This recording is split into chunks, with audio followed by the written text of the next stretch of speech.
Alright, you're with Al, and this is Chronicles of a Not Yet Champion Golfer. Right, last week's video, I did a Trackman challenge, trying to get my Trackman handicap on pitching. I'll link that up here. But I did a warm-up with the TRS, and that's something I use in pretty much every practice session. And a lot of people have said they'd want to see a full video on how I use it. So we'll run through that today on how I think it's changed my game a little bit, to be honest with you. Certainly the things I've been working on my swing, it's helped me out. So we'll run through that, and then I want to carry on with the swing speed stuff. It's hard in my garage, and I'm not complaining about my garage, by the way there. I just can't really swing driver without smashing the roof, and I don't really want to break my driver. So I've been doing the swing speed stuff with a 7-iron. My record is 101.7 mile an hour. So at the end of today's video, I'll do a challenge and see if I can beat that. But for now, let's talk about TRS. Let's talk about TRS. Let's not sing a song about it. Just to start with why I actually use it. I use it, not surprisingly, to create rotation. But in creating that rotation, to get the right compression on the golf ball, they go kind of hand in hand, really. And I use it a lot to check the positions in my golf swing right the way through. So backswing positions, impact, finish positions. To be honest with you, I used to use an alignment stick. Just a normal alignment stick, and I'd hold it on the side of the club. But it hurts your hands a little bit, and then Liam from TRS was good enough to send me one. And to be honest with you, it's been a staple part of my practice ever since. A staple part of my practice ever since. I've never said a staple part of anything. Always come up with random new terms when I'm filming a video, but yeah, it's a staple part of my practice now. So when I started using TRS, one of the main faults I had, and to be honest with you, I did it all the time, I had marks all up my back and everything, was I didn't have enough rotation. So through the ball, because my hips hadn't opened up, almost like the body stopped, but the arms and hands carried on, so the club would flick, and this would whip me in the side. And at full speed, it can hurt a bit, you know. Like, if you watch now, it really hurts. I nearly took my penis off that as well. Let's do that again. That sort of injury, that's a different injury, that. So you get here, no rotation, club flicks, hits you in the side. Forgot to mention that, didn't I? I got a new camera angle. Maybe able to see it a little bit better from up there. Dead eye in the roof. Alright? So when I say it goes hand in hand, rotation and compression, if you don't rotate, the club overtakes the hands and you lose compression. So a lack of rotation leads to that compression. Does that make sense? Just feel like I'm saying rotation and compression over and over again. When you start with it, you start off with Plenty of Loft. I mean, I rarely use more club than a pitching wedge with it anyway. And go like 50% speed, because to be honest with you, if you've not done it before, you're probably going to hit yourself. And if you're doing it at speed, it's not the most pleasant. So just feel shots where it is just slow. That was lovely. To be honest with you, it hits me every time. I don't mind it touching. It's on the way through. It's pretty much always on my body.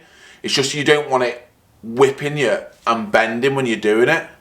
So I want it to touch my left hip and kind of stay on there, because it guides my rotation then. What you can end up doing is, if you try and make sure the stick doesn't hit you, you know, it can be, I mean, even that hit me, to be honest with you. That's not the shot you want. You don't want to start hitting cricket shots.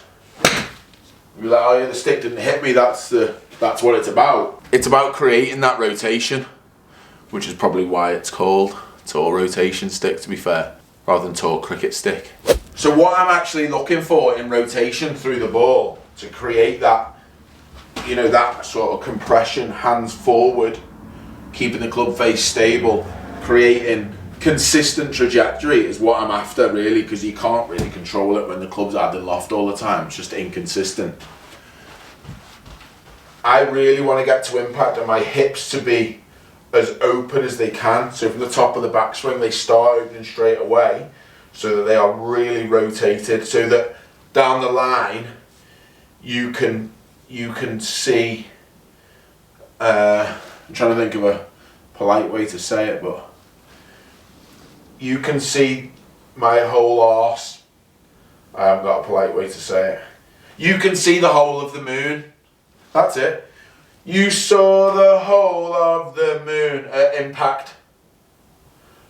And then from here, this is where I said I don't mind the stick touching me. I'll keep turning through, but I'll get that stick on my left hip, but low on the hip. I don't want it going high. Keep it low on the left hip and just let it follow the rotation. So as I'm turning, the club's going to the left, to the left, to the left, to the left. Everything you own in a box to the left. Who's that? Everything you own in a box. Beyonce song, innit? Yeah, loads of music bits into this. So, whole of the moon, to the left, to the left, to the left, Beyonce, and then you'll finish, CRS point at the ground, like Tommy Fleetwood. So it's whole of the moon, Beyonce, Tommy Fleetwood. I bet you never thought that was going to be part of the description, did you? So those positions through impact, you know, they're what I'm after, but I struggle to get there if the backswing isn't right.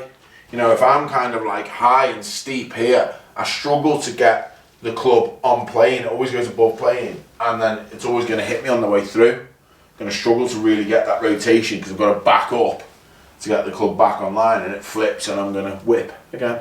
I don't want it to whip me.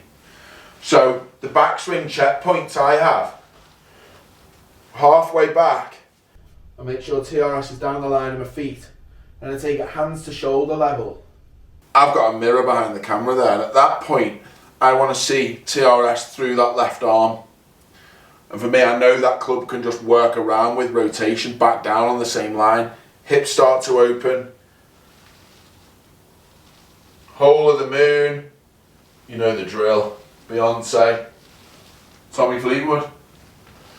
Really easy checkpoints for me, to be honest with you. And then you kind of just put it all together.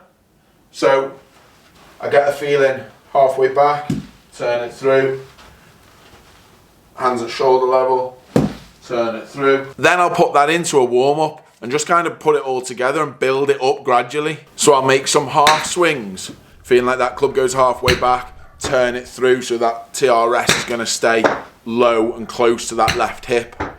Then move the club further back into that hands at shoulder level. Same thing on the way through, just 50% pace.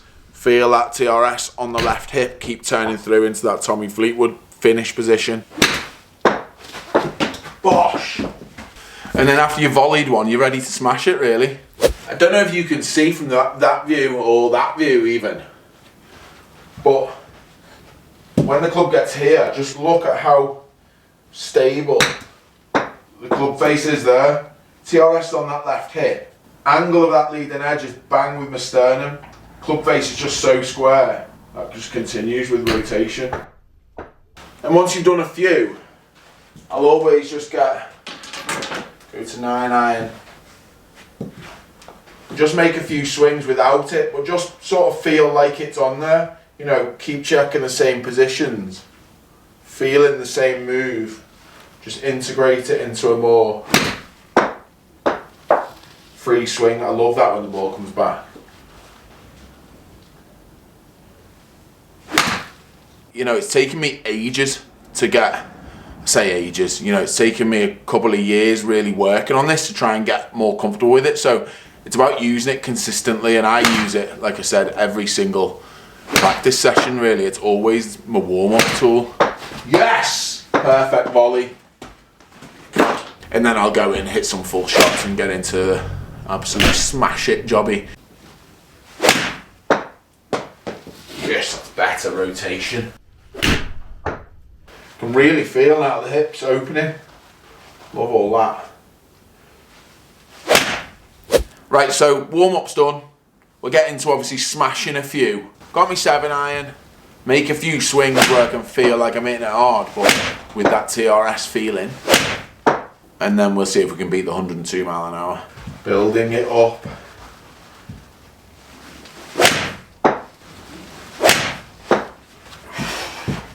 Okay.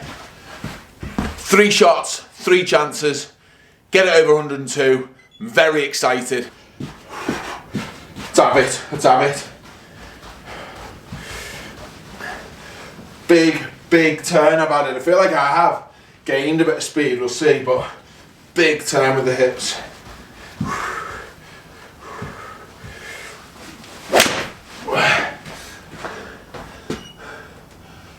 Oh, no. I say no, it's a good shot. 100.3 mile an hour. It's gone 4 foot 5 inches away. 185 carry, it's a good shot, but gotta be over 102. Come on, Al. 2 more goes, come on, you've got this. You've got it. Big hip turn. No, that's a bad goal swing. You knew you didn't turn enough. Oh, 101.4. 101.4. Oh, this is it. This is the last shot. Come on. You've got to get it. Relax. Breathe out when you hit it. Big hip turn. You've got it, Al. You've got it. Oh, nudge the ball. No, nudge the ball, no. You've got it. Come on.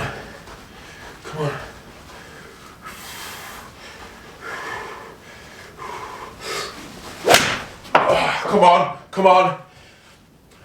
Oh, yes! 104.8. 104.8. Oh, that has smashed it, hasn't it? Absolutely smashed it. At 102. It felt like it was a lot of speed. More speed and depth with the hips and the back turn. The back swing higher. Oh. Yes. I mean, it's gone way left, but who cares? All about the speed. 104.8. Very pleased. Love a bit of progress.